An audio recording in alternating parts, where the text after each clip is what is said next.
to having it. Or even if I have a credit card. Now, here's the thing that I'll say first about credit cards, because a lot of people will say, well, man, I need to get out of credit card debt. And some will consider getting out of credit card debt by eliminating their credit card. I'll pay it off and I don't want a credit card anymore. Hear me out. Credit cards are our friends.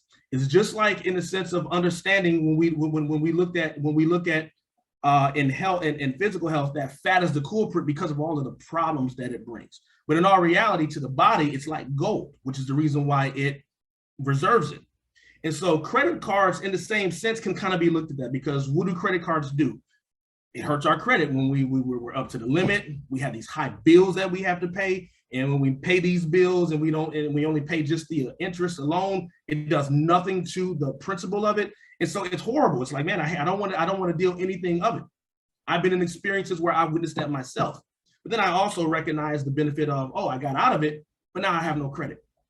So the idea is shaving off my credit is paying my credit cards down below 20%. Okay. What does that mean? That means that, hey, if I got a $1,000 credit card, I want to get my credit limit down to $200. Okay. And I can keep it within that limit, pay it off, but I don't go above $200 after that. Okay. And if I have a couple of credit cards, do the same thing. Lower it down. They say lower by 50% is what creditors will say. I'm saying it, lowering it down to 20%, because 50% is just enough for you to say, hey, can you extend my credit limit? And they'll extend it. That's great. But 20% is at a level where they're saying, hey, your credit looks good. You make payments and it does not look like what you're using as far as your credit card is a bridge to get by. It actually looks like you're using it for leisure. So for whatever it is that you might be filing for, whether that's a mortgage or whether that's another vehicle, something that you may need, and they're looking at your credit and they're looking at all of these things, creditors are saying to themselves, when they're looking at your credit cards, do they need it or do they want it? And if it looks as though, because they're investigators, you're just doing it because you want it, they say, okay, this is a person who appears as though they can handle this. We'll give it to them. But it also says that, wow, you're doing great.